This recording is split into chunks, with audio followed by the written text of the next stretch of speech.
नमस्कार। क्या आपने कभी किसी को बार बार हाथ धोते देखा है और सोचा है कि ये सिर्फ साफ सफाई की आदत है, लेकिन सच्चाई इससे कहीं ज्यादा गहरी है। आज हम बात करेंगे ओसीडी यानी ऑब्सेसिव कंपल्सिव डिसऑर्डर की।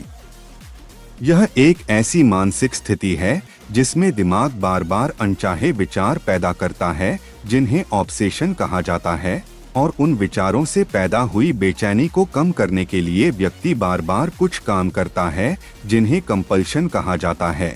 जैसे बार बार हाथ धोना, दरवाजा चेक करना या चीजों को एक खास तरीके से रखना।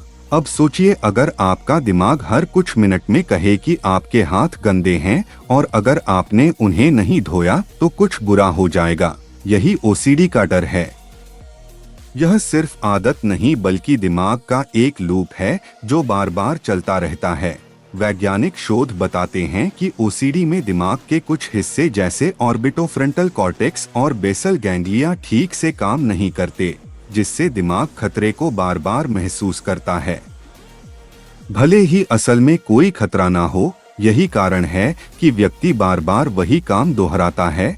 अब सवाल यह है कि क्या सिर्फ साफ सफाई पसंद करने वाले लोग ही ओसीडी के शिकार होते हैं? जवाब है नहीं। ओसीडी कई तरह का हो सकता है। कुछ लोगों को गंदगी का डर होता है, कुछ को गलत सोच आने का डर, और कुछ को यह डर कि अगर उन्होंने कोई काम सही तरीके से नहीं किया तो कुछ बुरा हो जाएगा। एक रिसर्च के अनुसार ओसीडी दुनिया की लगभग 2 से 3% आबादी को प्रभावित करता है और यह बच्चों से लेकर बड़ों तक किसी को भी हो सकता है। लेकिन सबसे खतरनाक बात यह है कि कई लोग इसे अपनी आदत समझकर नजरअंदाज कर देते हैं, जिससे यह समय के साथ और बढ़ सकता है।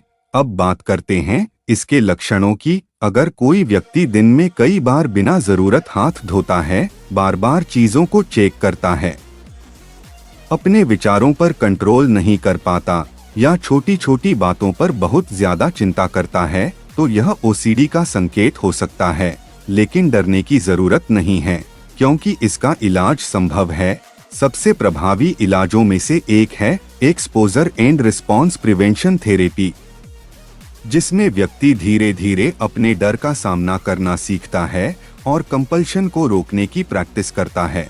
इसके अलावा कुछ दवाइयां जैसे फ्लूऑक्सटाइन और सर्ट्रलाइन दिमाग के केमिकल बैलेंस को सुधारने में मदद करती हैं, लेकिन इन्हें हमेशा डॉक्टर की सलाह से ही लेना चाहिए। अब एक रोचक बात यह है कि ओसीडी वाले लोग जानते हैं कि उनके विचार तर्कहीन हैं, फिर भी वे उन्हें रोक नहीं पाते। यही इस बीमारी की सबसे बड़ी चुनौती है।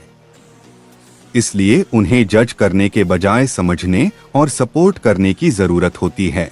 अगर आप या आपका कोई जानने वाला इस समस्या से जूझ रहा है, तो सबसे पहला कदम है इसे स्वीकार करना और मदद लेना।